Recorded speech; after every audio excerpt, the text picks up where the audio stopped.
Shalom. Semuanya bersukacita hari ini, amin. Amin. Karena sukacita itu ya sungguh-sungguh ya, lahir timbul dari dalam hati setiap kita. Saat Ia sudah hidup di dalam kita, kita bisa terus merasakan sukacita senantiasa. Boleh bagikan sukacita Bapak Ibu ke kanan kirinya dengan senyuman, dengan tepukan, dengan kata-kata positif, apapun itu. Boleh share sekelilingnya ya, nggak harus kanan kiri doang.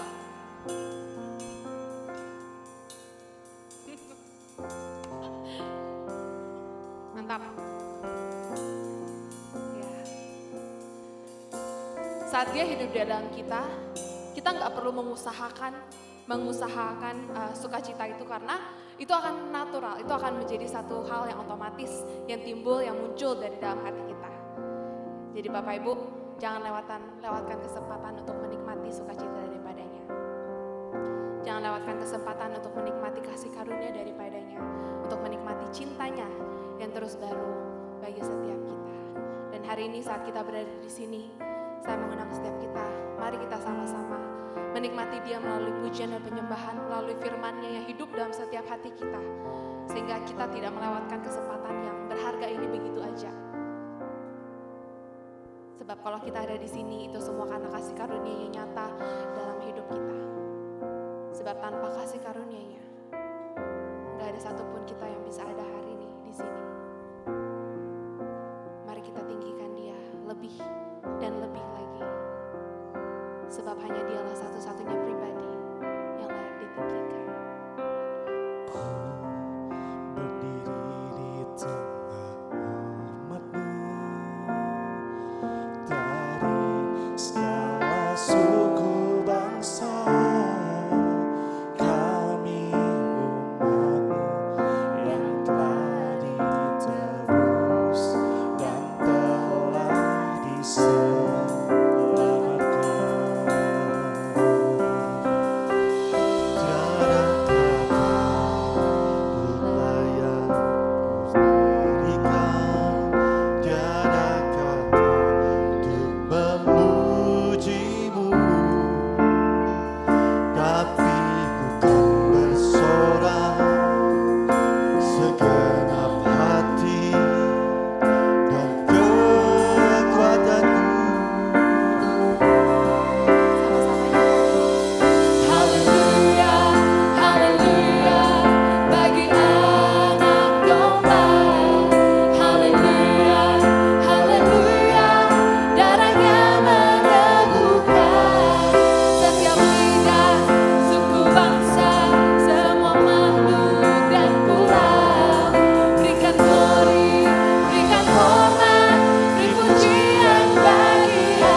bukan saja kita yang menyembah memuji Dia, tapi langit dan bumi pun Bapak Ibu memuji Dia sebab Dialah pencipta kita semua. Amin.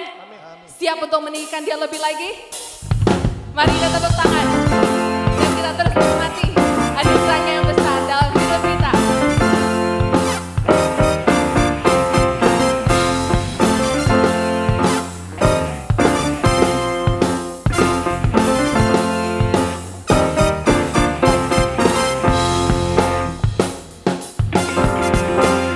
Are you ready, church? Let's sing for Him. Here we go.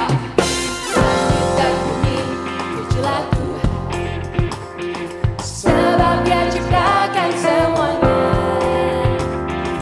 Keagungannya mengatasi langit bumi, sembah sujud di hadapannya.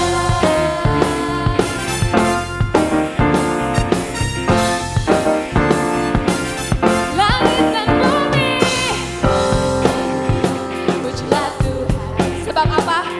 Sebab Dia ciptakan semuanya.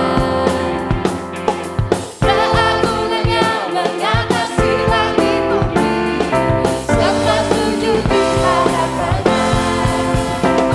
Ku puji, ku sembah, ku puji, ku sembah Yesus Kristus Sang Penebus.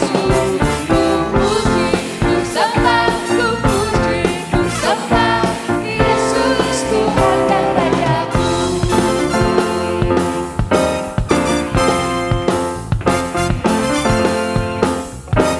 Dari awal katakan, dan bumi, pujilah Tuhan, sebab Dia ciptakan semuanya. Amin. Keagungannya mengatasi langit bumi, sembah sujud di hadapannya. Ku puji Kau, sembah, ku sembah Yesus Kristus Sang Penebus. Ku puji, ku sembah, ku puji, ku sembah Yesus Tuhan dan Rajaku. Puji Dia, katakan, ku puji, ku sembah, ku puji, ku sembah Yesus Kristus Sang Penebus. Ku puji, ku sembah, ku puji, ku sembah Yesus Tuhan dan Rajaku.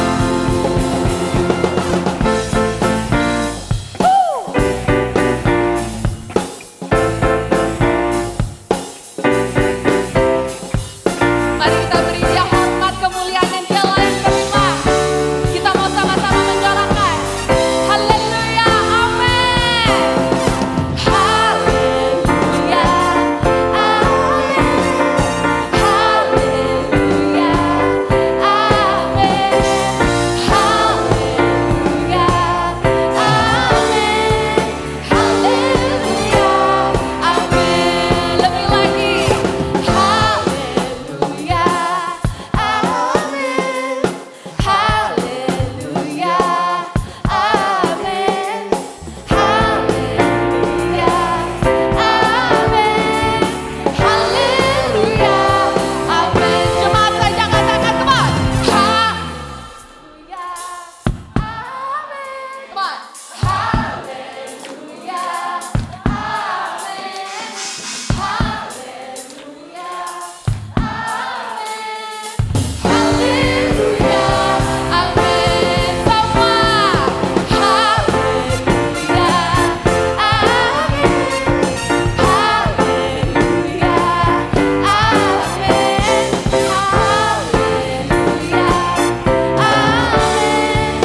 Haleluya, amin.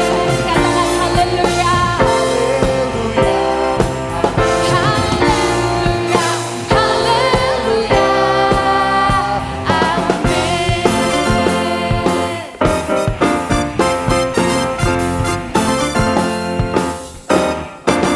Haleluya, to the King of Kings. Haleluya, kepada Raja segala raja yang bertata di dalam setiap hati kita. Sekali Bapak Ibu, berikan Dia sorak-sorai kemuliaan, sebab Dia sudah memenangkan, menaklukkan maut. Kita juga mau menikmati kemenangan itu. Amin.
sama-sama bersorak dengan iman percaya kita. Kita lebih dari pemenang. Kita lebih dari pemenang. Kita lebih dari pemenang. Malah lagi say, kita lebih dari pemenang. Jika Allah di pihak kita, siapa dapat melawan? Tak ada. Kita lebih dari pemenang. Here we go. Haleluya. Kibarkanlah pancingan, Yesus Raja segala raja. Haleluya. Bangkitlah gereja-Nya, kita lebih dari pemenang. One more time. Kibarkanlah pancingan, Yesus Raja segala raja. Haleluya.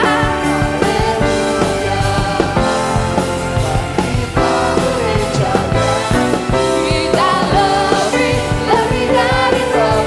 Tunjuk kanan kirinya, katakan kamu lebih dari pemenang. Saya lebih dari pemenang. Amin, amin, amin. Haleluya. Kita semua lebih dari pemenang sebab sang pemenang sudah hidup dalam kita. Amin.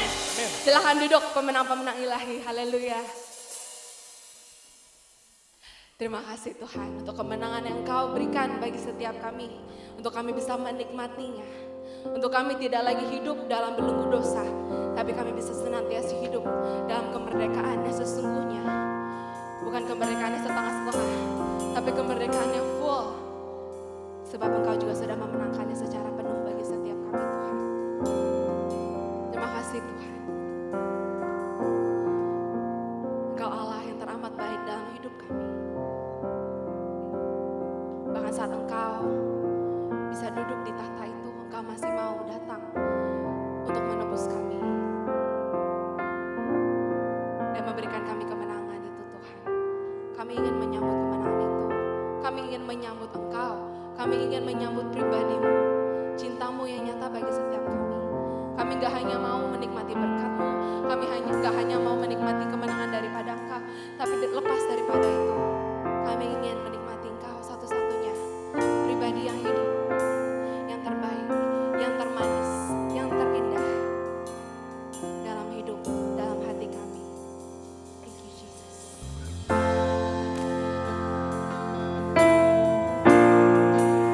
Kau sungguh baik, teramat baik.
Semua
Tertuju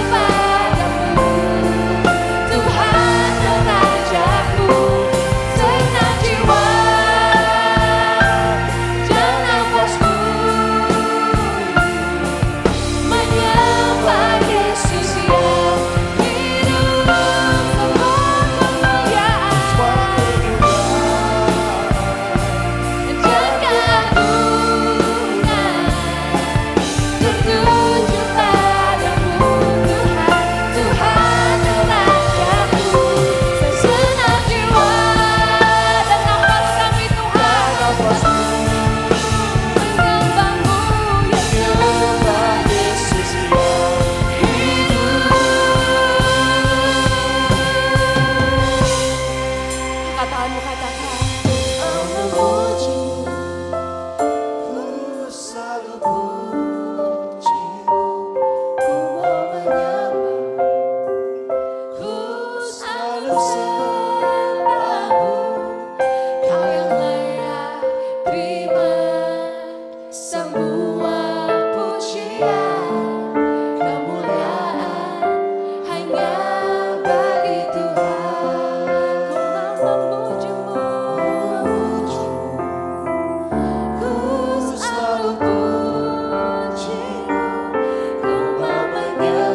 bisa berkarya secara full, secara penuh, secara luar biasa dalam setiap hidup kami, melalui setiap hidup kami. Hanya Engkau yang terpancar, Yesus yang terindah, Yesus yang termanis, Yesus yang terbaik bagi kami. Yang ingin menikmati Dia terus, sama-sama katakan, haleluya, amin. Bagi kita berikan sorak-sorak kemuliaan bagi Dia, satu-satunya yang hidup dalam hidupnya. Haleluya. Silakan duduk Bapak Ibu semua, puji Tuhan. Selamat pagi semua. Apa kabarnya? Wah, kok luar biasanya kurang mantep gitu ya. Apa kabarnya? Wow, ingat jangan jadi generasi strawberry. Ya, generasi strawberry itu kan buahnya indah. Keren banget kan, eksotik banget kalau orang, wow. Saya saksikan minggu yang lalu pernah ke Korea, diajak petik stroberi saudara sana ya, lagi musim dingin. Ya, stroberinya gede-gede saudara, dan langsung dimakan. Manis banget saudara. Ya, tapi saudara tahu stroberi itu indah, harganya juga mahal. Betul ya, apalagi kalau saudara pergi ke duta buah, saudara cari yang stroberi Korea, itu mahal saudara. Harganya mahal sekali saudara. Bagus, indah, dicari orang, menarik. Tapi saudara ketika ditekan, dia mudah rusak. Mudah busuk. Betul? Beli, ya mesti masuk kulkas. Kalau enggak, mudah busuk saudara. Ya. Nah kalau kita jadi generasi stroberi juga sama. Kuat, kayaknya kan luar biasa. Anak-anak muda sekarang kan kelihatannya canggih. Ya. Otaknya keren gitu saudara. Mereka smart. Ya. Apalagi kalau gadget ini saudara, kita kalah ya. Saya aja kalah. Saya minta kadang-kadang sama Jacob, nih tolong dong ini buat papi ini ya. Bikinin gitu ya. Ya kita kalah ya. Tapi saudara soal kehidupan ya beda ya. Anak-anak sekarang nggak tangguh, rapuh, mudah goyah. Saudara, kenapa? Generasi stroberi. Kenapa ada generasi stroberi? Karena orang tuanya stroberi. Ya. Orang tua stroberi yang gimana? Ya orang tua yang nggak mau anaknya menderita. Udah cukup saya yang susah, anak saya jangan susah. Nah itu orang tua stroberi saudara. Padahal nggak susah-susah banget kok. Saya kadang-kadang mengizinkan kedua anak cowok ini di toko, ya jam 8 malam belum pulang saudara. Saya tanya, ayo pulang. Belum, mereka masih mengerjakan saudara, mereka masih ngedit. Buat di Instagram, buat di TikTok, buat di YouTube, saudara masih ngedit. Ya udah silakan, kadang-kadang jam 9 baru pulang Bapak Ibu. Loh, orang tua yang tega ya? Enggak. Ya silakan. Biar mereka apa? Belajar dari sang hidup. Inilah kehidupan. Sehingga mereka jadi tangguh. Mereka jadi kuat. Kenapa? Sebagai orang tua kan kita tidak selama-lamanya bersama dengan mereka. Betul enggak? Selamanya bersama dengan, kan enggak kan? Suatu saat kita mati juga kok. Nah ketika kita mati, kalau anak-anak kita generasi stroberi coba saudara. Lihat gak? Ngeri gak? Ngeri sekali. Mau jadi apa? Tantangan yang begitu luar biasa, yang begitu mengerikan saudara.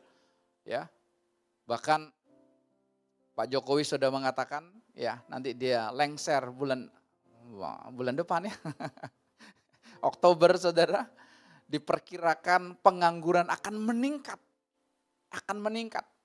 Ya, tahun pertama Bapak Presiden kita yang baru Pak Prabowo pengangguran itu akan meningkat, saudara. Kenapa? Ekonomi drop, saudara. Itu perkiraannya.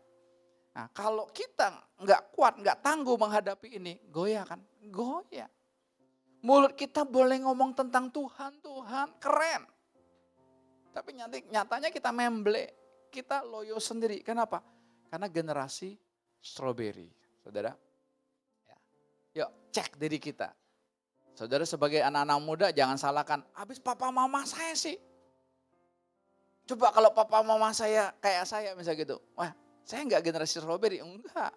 Jangan ditentukan oleh orang tua kita. Ya, orang tua saya buta huruf. Papa mama saya buta huruf. Ya, mereka membiarkan anaknya bebas. Ya, mereka buta huruf mau ngajarin apa gitu saudara. Anaknya bebas. Anaknya mau pacaran sama siapapun silakan. Agamanya apapun silakan. Bebas, saking bebasnya gitu saudara. Ya, gitu. Tapi kok Ya nggak semuanya ya, tapi ada juga yang luar biasa tangguh. Kenapa? Menghadapi kehidupan sehari-hari. Jadi mulai dari apa? Mulailah apa yang ada di depan kita, saudara lakukan dengan segenap hatimu untuk Tuhan. Itu aja. Jangan nanti tunggu orang tua saya kaya raya. Nanti tunggu saya begini. Enggak usah. Apa yang ada di depan kita saat ini, kerjakan. Tapi kerjakannya segenap hati. Ya.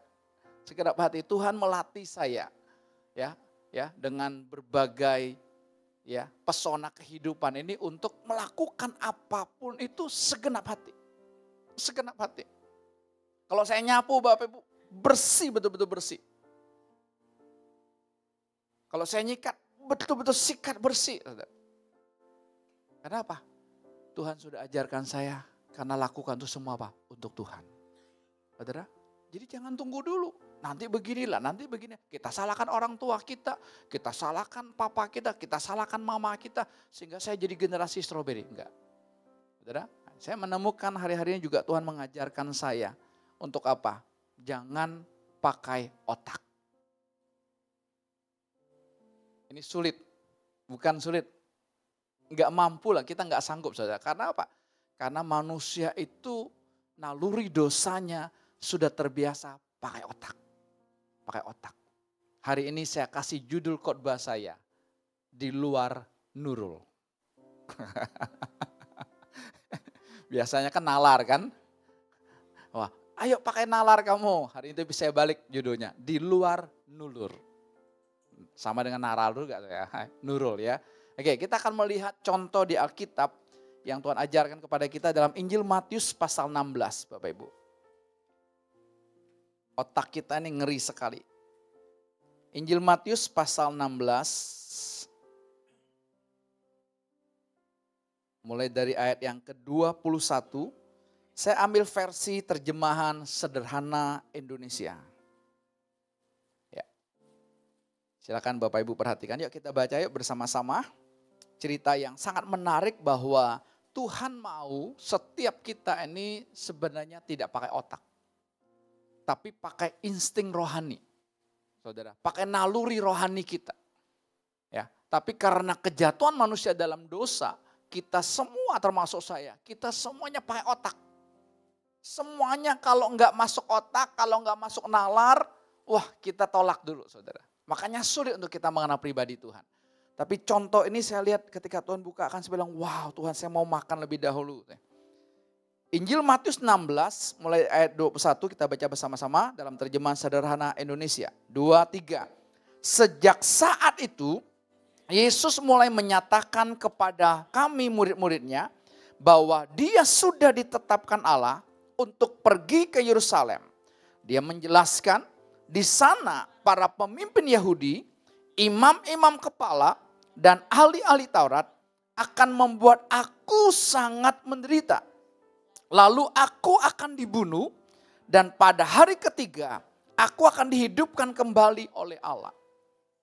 Ayat 22. Tetapi Petrus berpikir, saudara perhatikan. Makanya saya ambil terjemahan ini supaya kita lebih jelas saudara. Tetapi Petrus berpikir. Apa yang ada di pikiran Petrus? Petrus berpikir apa? Bahwa Raja Penyelamat tidak mungkin menderita. Dia penyelamat kok. Kok menderita? Ini gak benar ini. Ya, dia kan penyelamat kami. Orang Yahudi sedang dijajah oleh Romawi saat itu. Jadi ketika Sang Mesias hadir, ketika Yesus hadir, wah mereka nantikan inilah Raja dunia kami. Inilah Raja lahiriah kami. Inilah Raja yang masuk nalar kami, yang akan menolong kami keluar dari penjajahan Romawi ini. Saudara. Jelas ya? Ayat berikutnya. Maka dia menarik Yesus menjauh sedikit dari kami dan menegurnya. Keren gak? Narik Yesus saudara lalu menegur. Hebat ya? Ini murid yang luar biasa. Ini murid yang handal. Ini murid yang keren Bapak Ibu. Apa yang dia lakukan? Dikatakan apa? Tuhan, tidak mungkin Allah mengizinkan itu terjadi Jangan berpikir bahwa engkau akan mengalami hal-hal itu. Keren gak? Keren saudara. Kalau kita punya anak buah yang all out buat kita, all out buat usaha kita. Lalu dia bilang, Pak pokoknya jangan takut Pak, saya ada di depan Bapak. Jangan di belakang.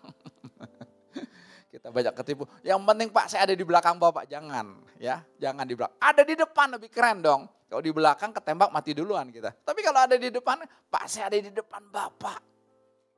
Ya. Kalau ada pendeta lalu pengerjanya ya, full timernya berkata, Pak kami dukung Bapak habis-habisan. Keren gak kira-kira? Keren. Ini bagi dunia pun keren Petrus ini. Kan dia berpikir yang positif. Masuk akal kan? Masa raja penyelamat akan mati? Tarik. Gak mungkin. Keren kan? Lihat. Kita lihat ayat berikutnya. Ayat 23.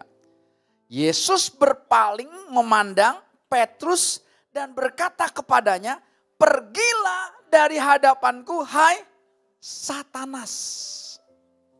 Alias setan. Saudara datang ke saya, saudara berkata, Pak saya dukung Pak. Bapak ada program apapun saya dukung. Saya bukan hanya dukung program Bapak, duit pun saya keluarin Pak. Keren gak? Wow, Bapak mau bangun apa? Butuh apa lagi? Saya dukung Pak. Keren kan? Ini kan pendukung. Tapi saudara, Yesus enggak loh. Saudara lihat, Petrus dibilang apa? Setan. Kira-kira masuk akal enggak? Enggak masuk akal kan? Inilah yang dinamakan di luar nurul. Di luar nalar. Loh ada yang dukung, ada yang dukung Yesus kok. Bahkan enggak terjadi. Makanya dukungan Petrus ini kan dia nyatakan kan. Sebelum Yesus ditangkap kan. Guru, yang lain boleh tinggalkan engkau. Aku enggak. Keren? Keren kan? Wah, aku bahkan berani mati buat engkau. Gak heran kan kita lihat pasukan-pasukan yang berani mati, pasukan-pasukan jihad. Mereka bisa lilitkan tubuh mereka dengan bom, lalu mereka bunuh diri. Kenapa? Karena otak mereka dicuci kan. Ideologi ini saudara, apa yang ada di otak kita, itu bisa mengalahkan apa yang ada di hati kita. Bahkan saudara, mau mengalahkan Tuhan itu gampang. Pakai otak. Ayat ini kan jelas kan. Sampai Yesus tengking loh. Berarti kan Yesus ketakutan kan. Petrus mulai pakai otaknya. Otak yang masuk akal. Guru enggak. Yesus harus tengking. Kenapa Yesus enggak diemin aja? Ayo. Jadi gampang kan mengalahkan Tuhan? Gampang cara melawan Tuhan, pakai otak kita. Gunakan aja otak kita. Setiap hari gunakan otak kita. Tuhannya gak bisa berbuat apa-apa. Betul. Tuhannya keok. Lihat. Kita boleh nyanyi. Dia yang berkuasa, dia yang dahsyat. Tapi saudara lihat ayat ini. Kok dia mesti tengking? Kok dia mesti usir setan yang ada dalam pikiran Petrus? Oke, lanjut. Pergilah dari hadapanku, hai Satanas. Kamu menjadi penghalang bagiku karena kamu mengikuti pikiran manusia dan bukan pikiran Allah. Selama kita ikutin pikiran manusia, bukan pikiran ilahi, bukan pikiran Allah. Saudara tahu, kita jadi penentang Tuhan. Ngeri gak? Ngeri. Makanya saya bilang Tuhan, keren banget nih hari ini Tuhan. Ini santapan yang lezat buat saya Tuhan. Kenapa? Saya banyak pakai otak. Gak semuanya sih. Tapi kadang-kadang otaknya mulai jalan. Mulai berpikir. Ketika Tuhan ya yang jebloskan saya di toko sepeda. Saudara, saya mulai berpikir nih. Wah saya mau bikin cabang tadinya. Cabangnya di mana saudara tahu? Di Jakarta Timur. Kenapa? Otak saya jalan. kalau GoSend atau GoCar, tahu ya, yang pesan langsung kirim hari ini, itu maksimal dari toko kita hanya 40 kilometer. Jadi kadangkala yang Jakarta Timur yang ujung sana, ya apalagi kalau udah Depok, Bekasi, nggak bisa GoSend. Nggak bisa. Tapi kalau Jakarta Timur kan bisa. Kan punya 2 toko, satu di Tangerang, satu di Jakarta Timur, kan keren. Jadi kalau mau yang sana mau GoSend, pesan yang di Tangerang nggak bisa. Pak, saya ada toko di Jakarta Timur. Lihat nggak? Tapi saudara tahu, kepala saya mulai muter. Saya pikir nanti Jacob yang saya pindahkan ke sana, kan ya nanti Joel di sini sama Bang Yono. Ayo, tinggal cari anak buah satu lagi. Mulai, otak saya mulai jalan. Tapi saudara tahu, ketika mulai jalan gitu, langsung kepala saya nyut. Ingat, salah nggak? Kan nggak salah. Mau maju kok. Semua orang kan maunya maju. Tapi saudara tahu, Tuhan nggak mau loh. Ketika sebelum pindah aja di ruko yang baru, saya mulai bilang, Jacob, nanti kita jangan hanya jual sepeda ya. Kita bikin servis yang keren, kita bikin cuci sepeda. Kan pas-pas ada pintu belakang. Kita cuci sepeda, nggak kotor, enak kan. Wah, saya mulai berpikir, nanti kita bikin lantai 2-nya buat upgrade. Jadi sepeda-sepeda yang mahal, yang ratusan juta aja, kita cover. Kan udah keren tokonya, lihat saudara. Tapi di persekutuan dinasehatin, udah jangan mikir jauh-jauh, yang ada di depan aja. Betul saudara, setelah jalan sudah 9 bulan di toko baru ini, yang sekarang aja nggak ke-handle. Ya kan, nggak ke-handle. Ya makanya butuh karyawan lagi. Apalagi mau lebih luas lagi. Kesannya kan mau berkembang. Tapi saudara tahu, ini pengalaman yang Tuhan ajarkan pada saya, masing-masing berbeda ya. Tapi yang Tuhan ajarkan kepada saya apa? Lakukan segenap hatimu apa yang ada di depan. Udah. Saya bilang, yes Tuhan. Yes. Kenapa? Kamu penghalang bagiku. Lihat. Yesus jelas ngomong, kamu penghalang bagiku. Karena kamu mengikuti pikiran manusia, bukan pikiran Allah. Semua kita kok. Anak-anak muda mulai berpikir kan, wah ekonomi susah ini, saya mulai nabung dong. Nanti kalau saya sudah punya pacar kan saya sudah punya tabungan. Nanti kalau udah punya tabungan, nanti mau menikah kan sudah ada duitnya. Salah nggak? Nggak salah kan? Nggak salah, nggak ada yang salah dalam hal ini. Tapi kalau itu keluar dari pikiran manusiamu, engkau sedang menentang Tuhan.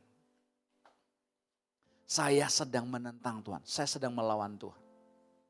Ya, ketika saya mulai feedback, saya mulai lihat di kehidupan saya yang lalu ya. Hanya untuk lihat aja sebentar saja. Ternyata saya melihat banyak dari perjalanan hidup saya itu karena saya nggak pakai otak.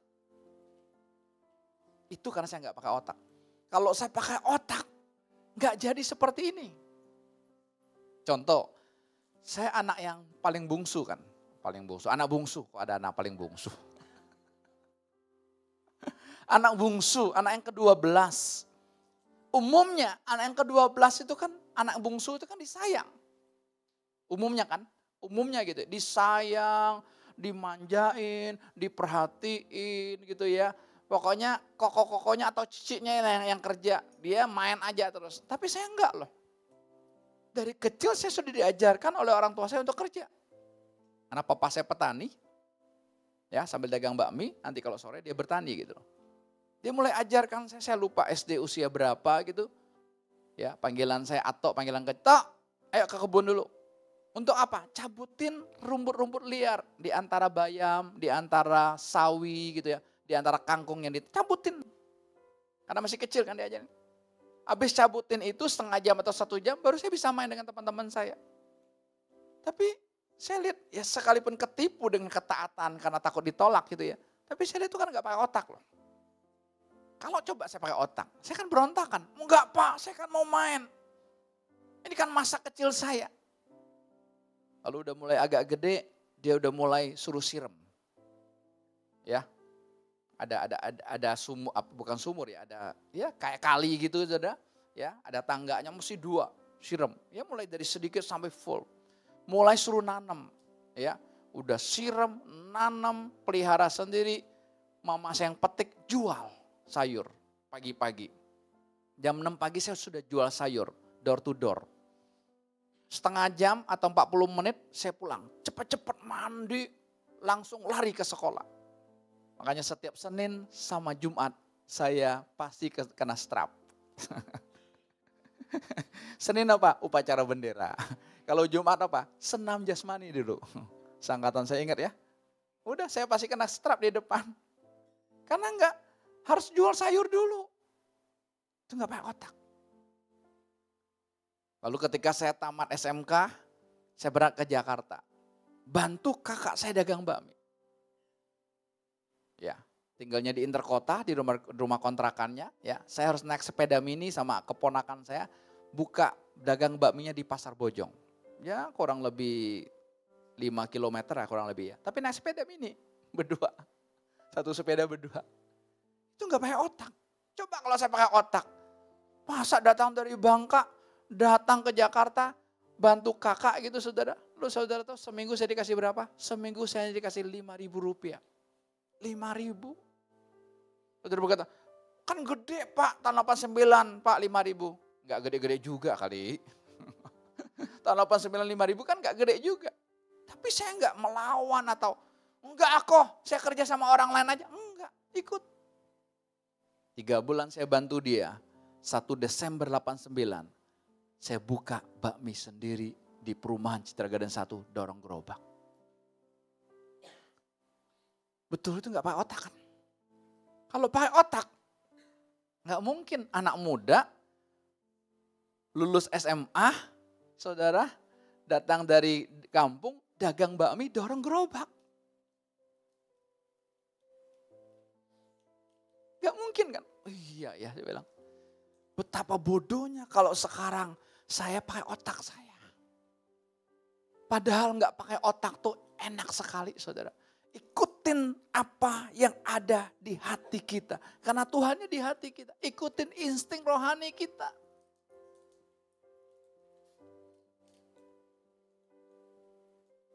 Saya belum kenal Tuhan waktu itu. Setelah saya kenal Tuhan, 1 tahun kemudian, ya saya dapat mimpi. Ya, lewat mimpi itu saya takut ya saudara. Akhirnya saya mengambil keputusan untuk sekolah Alkitab. Itu pun gak pakai otak. Kenapa? Dagang bakminya lagi ramai. Desember 89 dagang. Juli 92 saya tinggalkan. Lagi ramai-ramainya. Lagi banyak duitnya. Iya ya. Itu kan gak pakai otak. Kalau dipakai otak kan gak mungkin kan. Tuhan mau panggil gimana pun untuk sekolah Alkitab. Sorry ya Tuhan ya. Kan gue lagi rame nih. Gue lagi dapat duit banyak nih. Tapi tinggalin gitu aja loh. Sampai istri saya tanya. Loh kamu dulu gak kepikir ya. Ya suruh anak buah yang jalanin. Tetap kamu jadi bos ya. Gak kepikir loh. Oh sekarang kan bisa gitu kan. Bosnya mau kemana-kemana kan silakan anak buah yang dagangin. Anak buah yang masakin tinggal ajarin kan. Duit tetap masuk kan. Tapi gak kepikir loh. Itulah gak pakai otak. Udah. Ya, sampai hari ini. Saya sadar kalau saya ada. Betul-betul apa? Karena gak pakai otak. Jangan ikutin pikiran manusia. Itu bukan pikiran Allah. Berikutnya. Ayat 24. Kemudian Yesus berkata kepada kami. Siapa yang mau mengikut aku? Dia harus melupakan kepentingan diri sendiri. Dan terus mengikut aku dengan bertekad. Ya. Generasi stroberi tidak punya tekad. Generasi stroberi mudah menyerah. Padahal tantangan sekarang kan kita lihat makin luar biasa. Tapi karena apa? Karena nggak dididik. Infrastrukturnya nggak kebangun. Jadi nggak kuat. PN dikatakan apa? Mengikut aku dengan bertekad. Sekalipun harus mati. Bahkan mati disalibkan. Aku tidak akan mundur.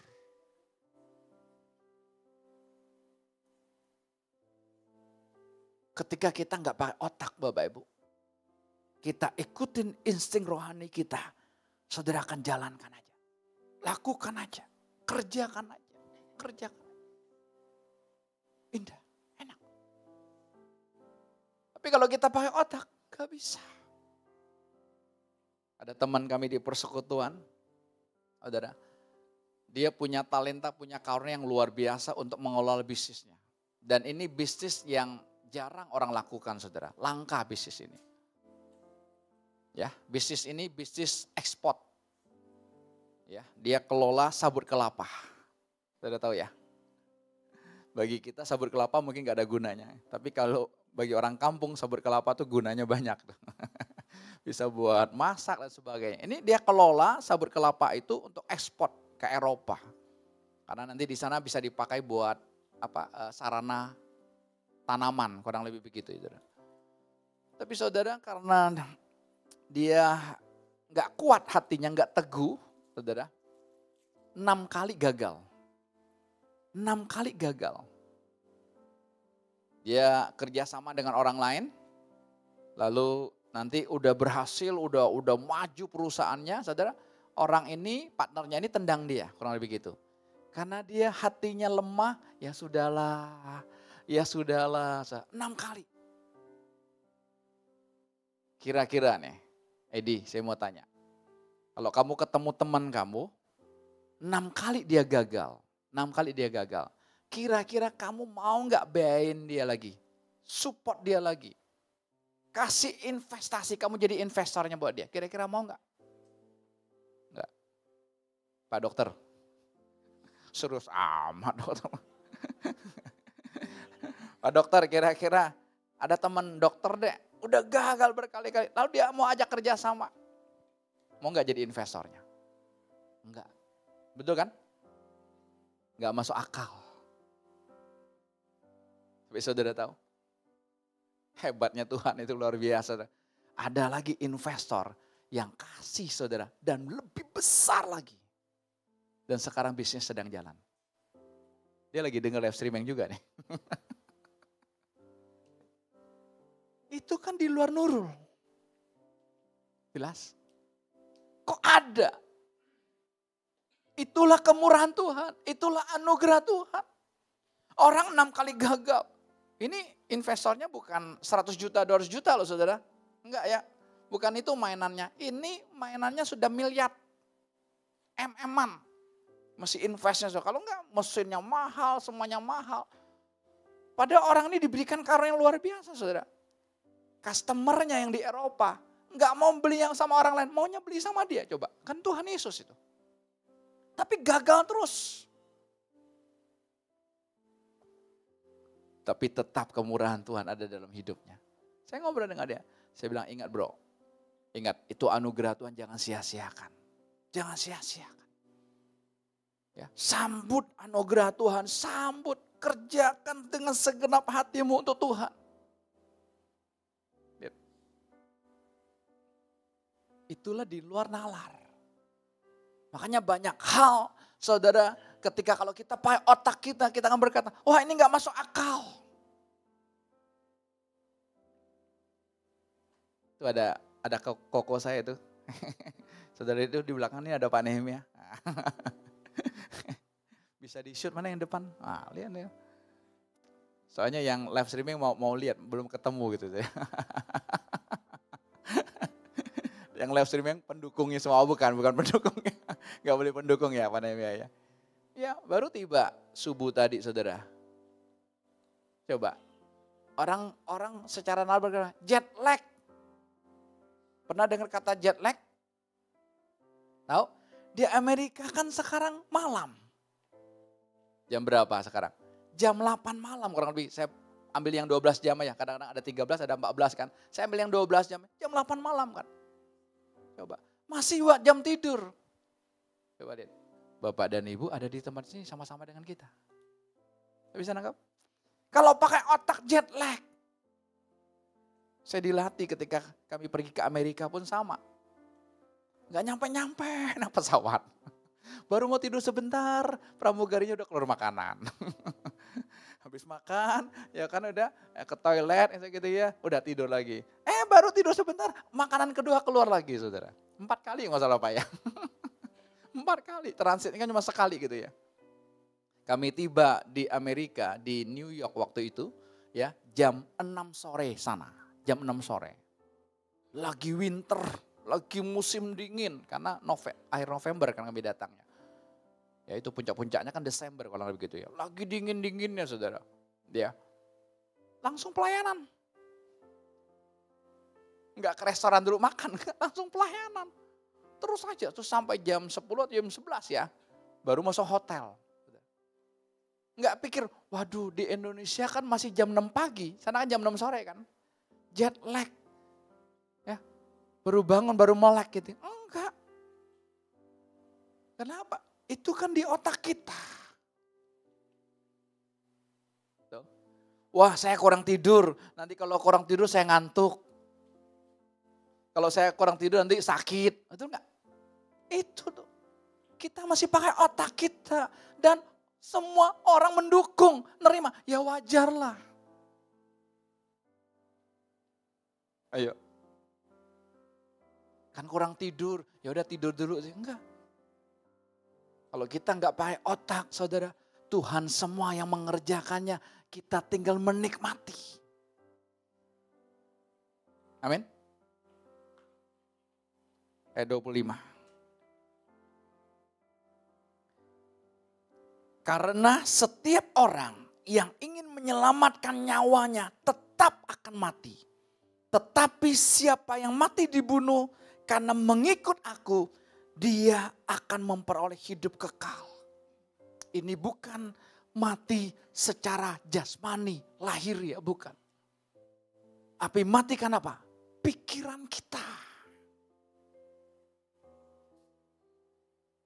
Makanya dalam Kolose dikatakan apa? Matikanlah segala sesuatu yang duniawi dalam hidupmu. Bisa kita matikan? Gak bisa. Tinggal apa? Kita nyerah aja sama Tuhan. Mati di dalam Tuhan, Tuhan yang hidup. Sehingga apa? Yang bergerak nanti Tuhan terus. Tahu-tahu kok terjadi gini, terjadi gini, terjadi gini, terjadi gini. Tapi kalau kita yang pikirin terus, coba nggak bisa. Orang tua, coba pakai otak, mikirin anak-anak. Punya 3 anak, kita mikirin, aduh, rumah aja belum punya, gimana ya mau kasih warisan buat mereka ya? Ayo. Gimana ya mau kuliah mereka ya? Ayo. Si Sanum udah ketawa ini. Uang kuliah saya aja belum bayar. Oke. Ngambil kebidanan ya, S1 ya. Wajib kan. Ini bidan kita nih Bapak Ibu. Lengkap loh kita ini. Ya punya dokter, punya bidan. Ya. Lengkap. Apa? Oh perawat. Oh ya punya perawat. Ya. Lengkap kita. Ada orang-orang hebat semua kan. Coba mikirin, aduh gimana ya, muter terus. Kalau ini muter terus apa yang terjadi? Itu membuat orang stres. Betul nggak? Itu yang membuat orang apa? Susah tidur. Tadi pagi kami tidur sekitar jam 2:30 atau jam 3 kan. Ya sekitar gitulah. Nikmat aja udah. Adanya begini nikmat aja. Ya pikir, aduh sebentar lagi gue masih khotbah. Ibadah kedua masih khotbah. Habis ini persekutuan lagi. Jam 11 nanti ada persekutuan ini. Wah bisa gak ya? Udah gue gak mau pikirin. Pokoknya yang ada gue nikmati. Karena enak. Ayo. Jangan pakai otak. Kalau kita pakai otak, saudara gak bisa. Kita bisa jadi penantang Tuhan. Kita bisa jadi melawan Tuhan. Ayat 26. Ini keren nih. Sama-sama kita baca. Pikirkanlah kalau akhirnya kamu mati juga. Apa gunanya kamu menjadi kaya sampai memiliki seluruh harta di dunia. Harta sebanyak apapun tidak bisa membeli hidup kekal. Apa gunanya? Kalau terjemahan barunya kata, apa gunanya kita memperoleh dengan dunia, dengan segala isinya, tapi kita kehilangan nyawa kita. Alias apa? Kita nggak dapat Tuhan. Kita pakai otak kita mulai dari bangun tidur sampai mau tidur lagi. Gimana ya cari duit dia? Gimana ya cari duit dia? Gimana mau kaya ya? Gimana mau kaya ya? Padahal status kita sudah jadi orang kaya. Keren nggak? Ini bukan penghiburan, no, bukan. Yang miskin terhibur, waduh puji Tuhan, status saya orang kaya. Tapi di otaknya, kok gak kaya-kaya? Jangan pakai ini. Lemas kalau pakai ini, betul. Gak bisa. Anak-anak muda jangan pakai ini. Kerja terus, wah berpikir terus, ayo apalagi ini. Dari pagi mikirin. Cari uangnya, cari uang. Wah, maka ini kerjaan. Salah? Ya enggak salah. Tapi yang salah di sininya. Muter terus kan. Sehingga enggak heran orang minum obat penenang. Kenapa? Otaknya yang jalan terus. Gimana mau bisa tidur? Stres, depresi, akhirnya apa? Gila. Kejar harta terus kan. Kalau kita berpikir harta banyak, wow. Sebenarnya inilah yang dinamakan dengan keserakahan. Kalau hidup kita lepas dari segala keserakahan, hidup kita aman. Nikmati aja. Ya, bukan pangku tangan, bukan malah kerjakan maksimal. Saudara buka usaha kerjakan maksimal. Saya kasih tahu anak-anak, kerjakan maksimal. Toko kita tutup jam 6 sore. Tapi ada customer datang, dia bilang, bro saya lagi dari Sudirman nih. Sudirman ke Duta 1,5 jam kan. Saya berangkat dari jam 5 nih, 6:30 sampai kan. Enggak bilang, oh sorry ya jam 6 kami tutup ya. Enggak, ada yang mau beli kok mau datang. Tunggu. Namanya apa? Kerjakan dengan maksimal. Makanya Pak, mentalnya mental pengusaha. Jack Ma berkata, seorang mental pengusaha, dia tidak tabung duitnya, tapi dia kelola duitnya. Bahkan duit kerja buat dia. Seorang mental pengusaha, Jack Ma berkata, dia tidak cari pekerjaan, tapi dia buka lapangan pekerjaan. Itu Jack Ma berkata. Seorang mental pengusaha, dia tidak hanya pintar teori. Aku mau ini apa? Seorang pengusaha, dia adalah selalu action. Action demi action. Kalau kita cuman banyak teori, pintar cuman di sini, gak bisa. Saya kutip perkataan Mahatma Gandhi. Dia katakan begini, bumi memiliki kapasitas untuk menampung semua jumlah orang. Yang diperkirakan 8 miliar lebih saat ini. Namun tidak cukup untuk menampung keserakaan umat manusia. Perkataan Muhammad Gandhi loh. Kemarin saya dengar podcastnya Guru Gembul. Jadi saya mulai liberal ini. Kalau dulu saya nggak mau dengar gini, ini menyesatkan. Apalagi dia baru podcast yang baru. Kristus sama Krishna itu ada kemiripan dia bilang. Krishna yang dari Hindu, ya. Tapi dia kutip dari satu buku gitu, bukan pendapat. Dia dari satu buku dia kutip, dia podcastkan, dia bilang Kristus sama Krishna itu ada kemiripan, sama-sama namanya Kris. Kristus Krishna kan. Tapi dengarnya jangan masuk di sini. Kalau dengar masuk di sini langsung kita akan komen, sesat loh. Enggak. Tapi dia mau buka wawasan kita.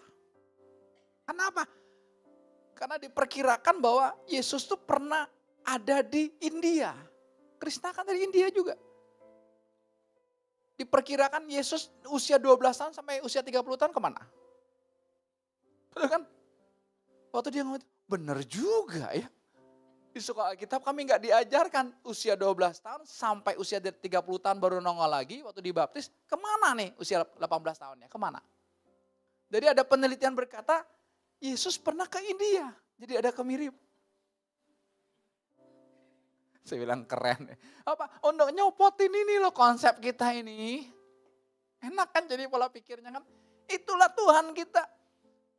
Kalau kita ngikutin Tuhan seperti itu nanti enak. Lalu di bagian lain, dia ceritakan tentang keserakahan manusia. Ya, saya nggak tahu dia dapat data dari mana. Dia bilang gini, ada 12 juta rumah yang terbengkalai. Alias tidak ada yang nempatinnya. Lalu ada 11 juta penduduk Indonesia, 11 juta keluarga yang belum punya rumah. Dia bilang seandainya yang 12 juta rumah terbengkalai kasih kepada saya akan kasih kepada 11 juta yang gak punya rumah ini. Masih ada sisa 1 juta rumah. Tapi kenapa itu tidak bisa terjadi? Karena apa? Keserakahan. Iya benar juga ya. Orang-orang kaya kan punya tanah di mana-mana. Punya ruko bukan satu kan belasan, 20-an ya. Betul, keren banget saya bilang. Wah ini keren banget ya. Jadi itu membuka wawasan kita. Tapi itu wah saya bilang lepas ya. Dari guru gembul saya bilang ini hebat banget dia punya data begini ya. Ya, bukan ngikutin dia tapi supaya apa? Kita lepas. Wah. Kalau kita ikut Yesus pakai nalar, kita nggak bisa. Suatu kali ada orang buta kan. Lalu apa yang Yesus lakukan? Ditumpangin tangan atas matanya. Dia apa? Meludah. Dia aduk air ludah dengan tanah, lalu dia tempelin di mata orang buta itu. Masuk akal nggak? Pak dokter udah pernah lakukan? Hah? Mau coba? Ngeri, bisa digampar sama pasien. Betul gak? Tapi kan gak bisa jadi metode. Ketika ketemu orang buta kita juga ludah. Cuh. Sekarang masih mendingan, zaman COVID lu ngeludah. Wah, masuk penjara kali itu. Betul kan? Zaman COVID ngeludah masuk penjara. Itulah di luar nurul. Tapi kalau kita pakai otak gak bisa. Ada lagi contoh lain kan. Injil Yohanes pasal yang kedua. Itu tentang apa? Pernikahan di Kana. Yesus diundang juga kan di pernikahan itu. Lalu dikatakan pada hari ketiga air anggurnya habis. Air anggur ini merupakan minuman yang prioritas. Harus ada dalam setiap pesta Yahudi. Kalau orang Bangka dulu, kalau pesta, saudara harus ada apa? Babi gulingnya. Kalau nggak ada babi gulingnya, nggak keren kurang lebih gitu. Lalu jumlah babi gulingnya itu menentukan seberapa kaya yang pesta ini. Kalau tamu, berapa itu babi gulingnya? Ya pen saucu kalau bahasa Bangkanya. Pen saucunya berapa? 10 ekor. Wih, kaya wah. Wah kata orang Bangka. Kaya banget wah. 10 ekor kan. Yang sana 1 ekor. Kalau dulu saya ingat pasangan-pasangan yang sederhana. Kalau pesta nikah itu enggak prasmanan. Tapi apa? Nasi capcay. Kalau orang Bangka bilang capcoy fon. Hidupnya sederhana, keluarga miskin. Pestanya itu nasi yang banyak sama capcay. Itu aja. Makannya itu aja. Semuanya sama. Sederhana. Tapi kalau yang kaya, babi panggang yang banyak. Orang Yahudi sama, anggur. Saya percaya dong pasangan ini pasti kan sudah perkirakan berapa yang hadir. Betul kan? Pestanya kan seminggu. Siap anggurnya berapa ratus liter, berapa ribu liter. Sudah pasti kan. Kehabisan. Maria ibu Yesus datang kepada Yesus. Mereka kehabisan anggur. Maksudnya bikin mukjizat dong. Yesus bilang apa? Saatku belum tiba ibu. Lalu ibunya ngomong sama pelayan-pelayan. Nanti dia ngomong apa? Lu lakuin ya. Lu kerjain ya. Sama pelayan-pelayannya. Lalu Yesus bilang apa sama pelayan-pelayannya? Di situ ada 6 tempayan. Tempayan itu kayak guci, kurang lebih gitu. Karena orang Yahudi kalau sebelum masuk rumah harus cuci kaki. Jadi udah biasa ada tempayan di depan rumah. Mereka harus cuci kaki dulu sebelum masuk ke rumah. Satu tempayan itu 100 liter. Itu ada 6 tempayan. Kamu isi air. Yang dibutuhkan apa? Yang dibutuhkan apa? Air anggur. Bukan anggur, air anggur. Jangan lupa. Oh yang dibutuhkan anggur Pak, beda. Anggur sama air anggur beda. Yang dibutuhkan air anggur. Disuruh isi apa? Air. Sis Rosita, suster kita nih. Kalau Tuhan suruh gitu, lakukan gak? Lakukan. Udah denger. Udah denger khotbah ini lakukan, udah ada contohnya kok. Coba belum ada contoh.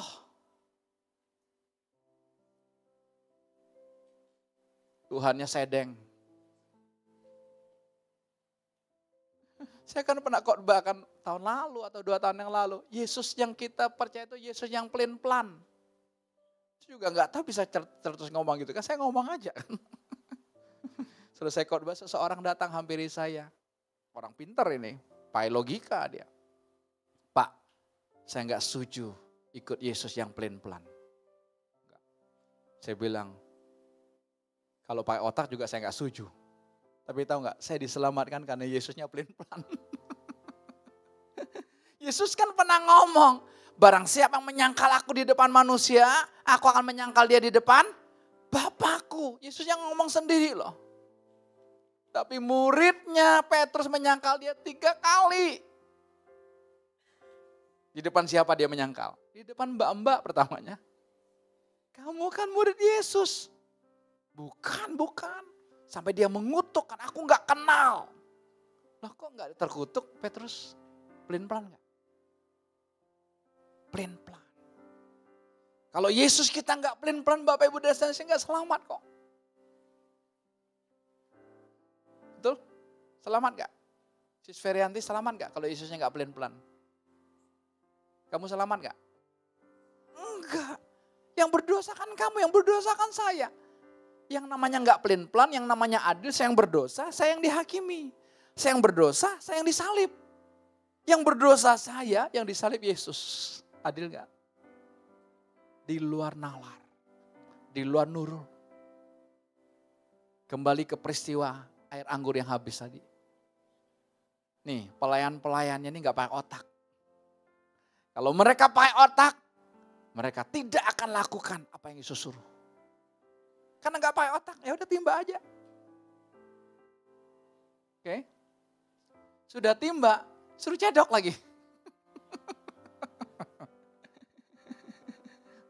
Bukan berhenti di situ. Habis cedok, kasih pemimpin pesta.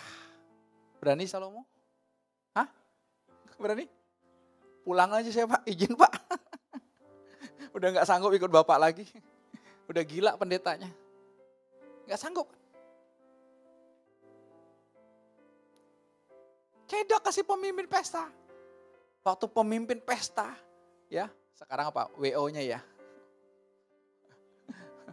Wedding organizer kan, keren kan. Wah, hebat banget ini anggur. Sampai saat ini kok ini yang terbaik. 6 tempayan, kurang lebih 600 liter. Itu air berubah menjadi air anggur. Dan itu air anggur yang terbaik. Orang Yahudi pesta 1 minggu. Anggur yang terbaik dulu dikasihin. Lalu mulai jelek. Supaya apa? Supaya mereka gak mabuk. Kalau udah jelek kan gak mau minum lagi kan. Ini Yesus kasih yang terbaik terus. Gila gak? Dia memutarbalikkan budaya Yahudi. Itulah Yesus. Kalau engkau mau masih pakai otakmu untuk jalankan budayamu. Oh kan saya orang Tionghoa begini, saya orang Jawa kan begini, saya orang Batak kan begini, saya orang Toraja kan begini. Saudara, saudara tahu orang Toraja itu paling tersiksa kalau ada yang meninggal. Kenapa? Mereka harus potong kerbau. Kerbaunya bukan 100 juta, 200 juta saudara, bisa MM-an harganya. Jadi mereka kan harus utang kan. Orang tua udah meninggal, mereka harus ada banyak utang. Itu budaya, itu budaya. Kalau kita masih pakai otak, kita tetap akan jalankan. Tapi kalau kita mati, udah Yesus saja. Terserah Yesus mau apapun dalam hidup saya. Enak. Jadi di pesta Kana itu, semua tamu-tamu dibikin mabuk sampai akhir. Itulah Tuhan kita. Keren. Kalau kita sadari ini, kita akan bilang, wah. Kenapa kita masih pakai otak mikirin masa depan kita? Kenapa kita masih pakai otak mikirin masa depan anak-anak kita? Mikir kesejahteraan mereka. Kenapa? Karena kita belum mati. Kalau kita sudah mati, gak usah mikirin, enak. Saya bilang enak banget nih kalau gak mikirin gitu. Mau tidur aja plok. Mau 1 jam, 2 jam, gak ada urusan. Kalau pakai otak apa? Saya mesti tidur 8 jam. Kalau saya harus tidur 8 jam, Bapak Ibu, nggak ada saya hari ini. Saya masih tidur, kan belum 8 jam. Ingat, jangan pakai otak. Mati. Atau minimal gini, minimal kita tahu status kita apa. Minimal. Kalau kita tahu status kita apa, siapa saya ini? Ngapain kita mikir? Ayo anak-anak muda. Orang tuamu mungkin tidak ada lagi saat ini. Kau sebagai anak yatim, engkau anak piatu atau anak yatim piatu mungkin. Wah saya harus berjuang Pak. Siapa lagi yang mikirin hidup saya kalau bukan saya? Silakan. Silakan. Ketika kami ribut berdoa Bapak Ibu. Hebat nih, ribut. Tapi setannya keluar. Keren kan? Bisa teriak-teriakan berdoa loh suami istri. Teriak-teriakan berdoa gitu. Lalu kok lepas aja. Dia langsung ngomong gini. Di hati saya masih ada dia. Waduh. Langsung itu lebes. Makanya kita deal. Saya bilang gini. Mulai hari ini gue gak mau mikirin lo.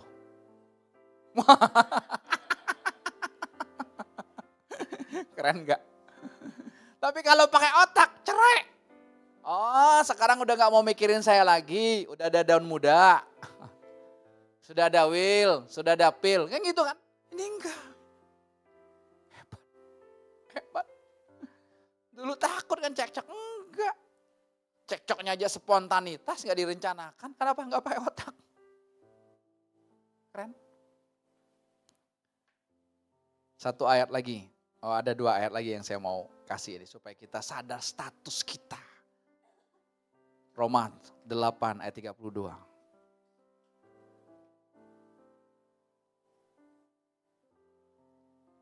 Kita baca bersama-sama yuk. Roma 8 ayat 32. Ia yang tidak menyayangkan anaknya sendiri. Tetapi yang menyerahkannya bagi kita semua. Bagaimanakah mungkin ia tidak mengaruniakan segala sesuatu kepada kita bersama-sama dengan dia. Ini status kita. Kalau Bapak aja gak sayang sama anak satu-satunya yang tunggal Yesus. Yang dia kasih buat kita. Dia kasih hidupnya buat kita. Dia bukan hanya menebus dosa kita. Dia menebus hidup kita. Kita ini dilahirkan baru. Berapa minggu yang lalu saya bilang kan hati kita sebenarnya pahit, gelap. Tapi Tuhan melahirkan kita baru. Tapi berapa banyak kita percaya? Enggak. Kenapa? Kita pakai ini, kita ngikutin ini. Ingat Yesus Petrus tadi menunjukkan otak kita tempat tatanya setan.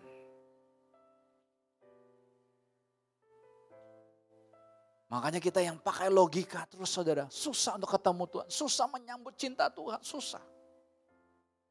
Tidak bisa menikmati cinta, itu gak bisa. Ini status kita. Enakan. Kalau anaknya aja, Yesusnya aja dia kasih buat saya. Apalagi cuman kebutuhan yang kecil di dunia ini. Ngapain kita pikirin? Bahkan kehidupan kekal udah disiapkan buat kita. Enakan. Tuhan tidak desain kita untuk mikir. Seorang dokter ahli otak namanya Ryu Hasan, R-Y-U Hasan. Ketik aja nanti di YouTube, Bapak bisa dengar itu. Ya, dia bukan anak Tuhan, Tapi dia punya pemikiran yang luar biasa, karena kan dia dokter otak kan. Dia bilang gini, otak manusia itu tidak didesain untuk mikir. Ahli otak loh ini. Itu yang pertama. Yang kedua dia berkata gini, otak manusia itu selalu muncul pembenaran diri. Wah, ketika saya dengar statement itu saya bilang, wah terang. Itu yang ada dalam diri kita kan. Adanya pembenaran diri, adanya pembenaran diri. Kalau kita sadar itu, wah enak banget. Jadilah orang yang bodoh di hadapan Tuhan. Tuhan aku gak sanggup, aku gak bisa. Saya ngomong sama istri sama anak-anak, papa gak bisa loh didik kalian. Bukan, kalau kalian bisa seperti ini anugerah Tuhan. Baru saya ngobrol dengan Pak Nehemi akan di mobil semalam ya. Saya bilang kalau anak-anak nih gak lanjut kuliah ya, lalu gak kerja, gue mau ngomong apa? Mau ngomong apa saya? Ya, anak sekarang gak kuliah, gimana mau jadi apa? Kita berpikir kan, kalau anak kita kuliah kan ada rasa aman kan, safety kan sebagai orang tua. Kan dia udah kuliah, nanti kerja ya gajinya UMR, kan lumayan, ada masa depan. Masa depan cerah. Ini gak mau kuliah, gak ada kerja apa-apa, madesu, masa depan suram. Mau jadi apa? Saya bilang saya gak ngerti itu. Keputusannya mereka kok. Ya. Bukan keputusan saya kok. Gak mau kuliah, silakan. Mau kuliah, ayo. Joel ikut-ikutan. Saya bilang enggak, kamu jangan ikut-ikutan koko kamu ya. Ini urusannya kamu dengan Tuhan loh. Urusannya nanti dengan teman-teman sekolah kamu gimana. Ya, tanggung jawab sendiri loh. Papa gak ada urusan. Iya Pak, gak apa-apa. Ya udah silakan. Hasil saya, no.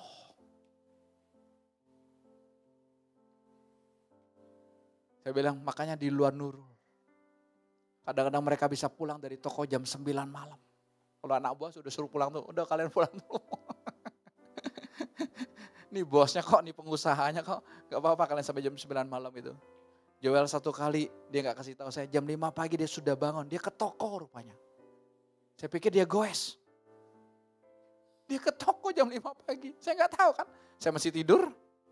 Dia baru cerita kemarin di persekutuan. Wah, siapa yang didik? Ya bukan saya lah.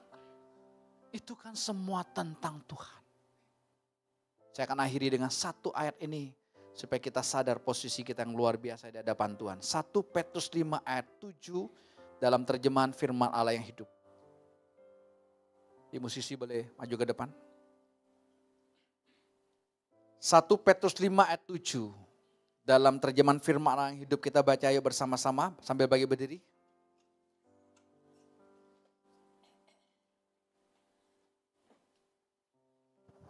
Dengan suara yang keras, 2, 3.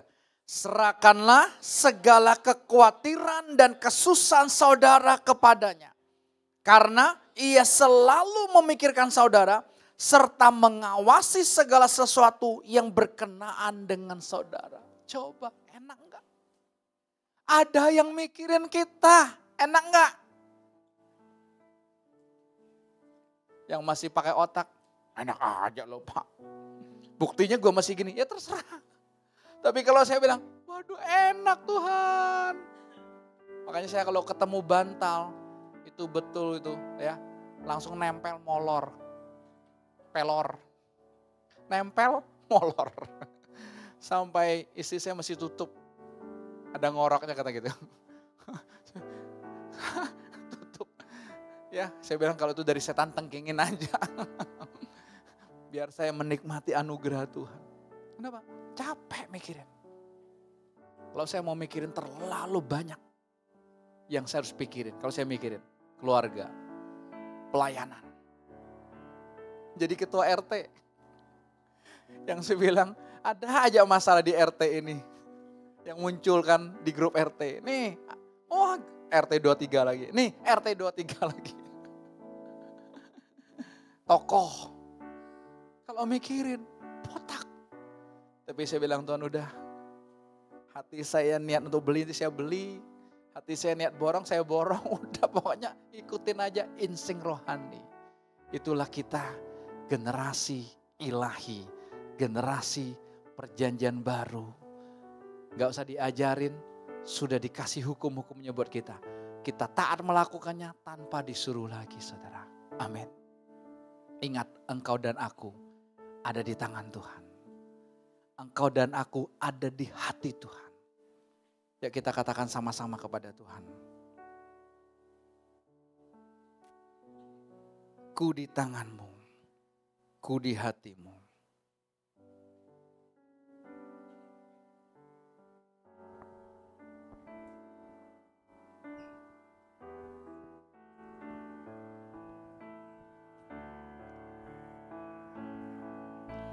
Ku di tanganmu, ku di hatimu, di pikiranmu, di rencanamu, tak pernah ditinggalkan. Ku di tanganmu,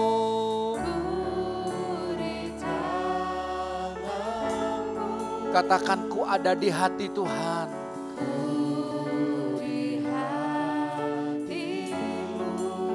Di pikiranmu, di rencanamu, tak pernah ku sendiri. Katakan ku di tanganmu.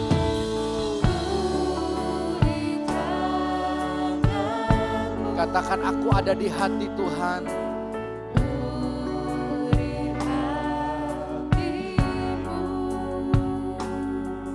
Di pikiranmu, di rencanamu, tak pernah ditinggalkan. Ku di tanganmu.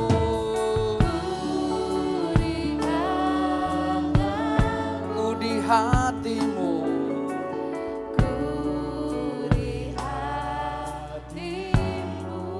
Terima kasih Tuhan.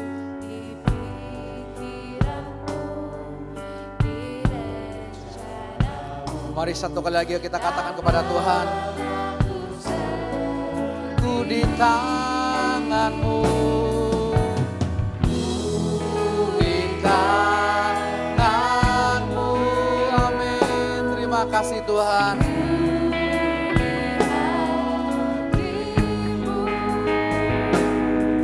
Di pikiranmu, di rencana, tak pernah ditinggalkan. Ku di tanganmu. Terima kasih Tuhan. Haleluya. Ku di hatimu Tuhan. Itu cukup bagiku. Di pikiranmu, di rencanamu, tak pernah ku sendiri.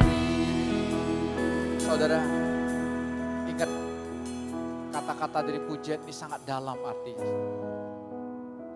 Bapak Ibu dan saya ada di tangan Tuhan. Kitab Yesaya berkata, aku melukiskan engkau di tanganku, di telapak tanganku. Tuhan mentato kita di tangannya, sudah luar biasa kan? Luar biasa. Bahkan kita bukan hanya ada di tangan, kita ada di hati Tuhan.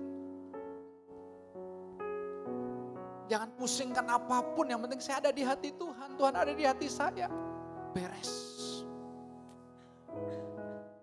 Kita ada di pikiran Tuhan, Tuhan yang mikirin kita. Kalau Tuhan yang mikirin kita, ngapain kita mikirin hidup kita sendiri? Ngapain kita mikirin orang tua kita? Ngapain kita mikirin anak menantu kita, cucu kita? Ngapain, capek? Kita ada di rencana Tuhan. Makanya jelas Tuhan berkata, rancanganku bukan rancanganmu. Ngapain kita punya rancangan kalau rancangan Tuhan yang jadi kok. Manusia yang berencana, Tuhan yang mengerjakannya, coba. Percuma kan.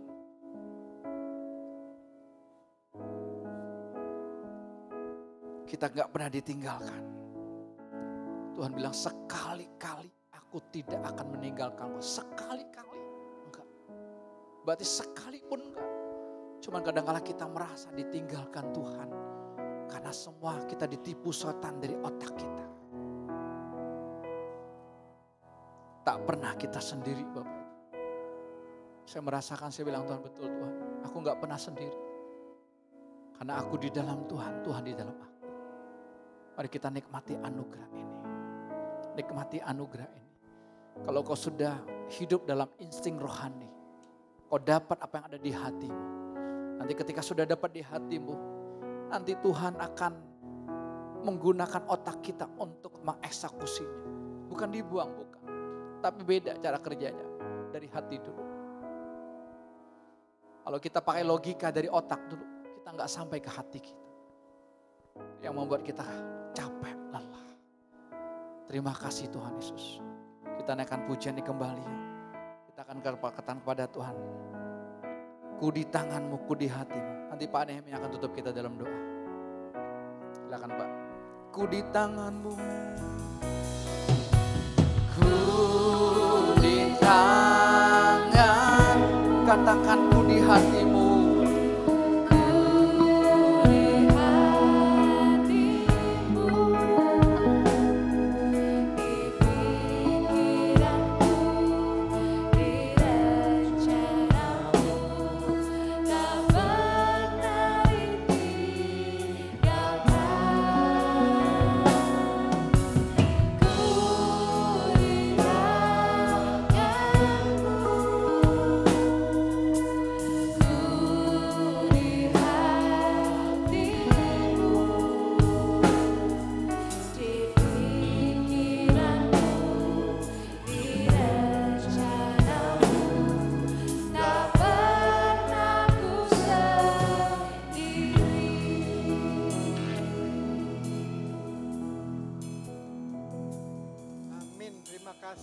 Yesus benar.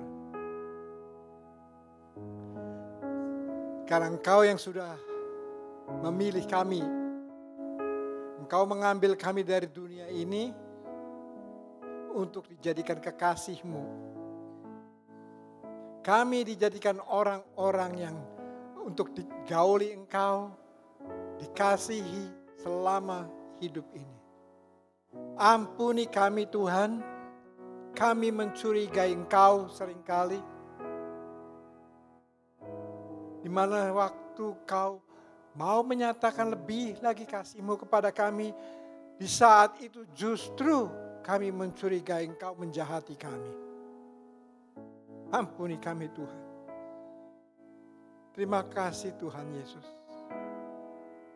Kami pun mau melepaskan dari ikatan dosa yang selalu memperbudak kami melalui pikiran kami sendiri. Yang sebenarnya tidak ada kekuatan sama sekali. Padahal kami ada hanya untuk Engkau kasihi. Terima kasih Tuhan Yesus. Kami serahkan hidup ini ke dalam tangan-Mu. Silakan Kau yang beracara. Silakan Kau yang menghidupi kami masing-masing. Dan hidup ini hanya untuk menyaksikan Kau yang beracara dalam hidup kami masing-masing. Dan biar kami terpukau Engkau saja. Yesus Kristus Tuhan yang nyata. Terima kasih Tuhan. Dan sebentar kami akan pulang. Dengan harta yang baru. Dengan senjata yang baru. Memasuki dunia ini. Yaitu hidup dikasihi Engkau. Karena kami ada di dalam seluruh kehidupan-Mu Tuhan Yesus. Terima kasih Tuhan Yesus. Amin. Amin. Haleluya. Selamat malam Bapak Ibu.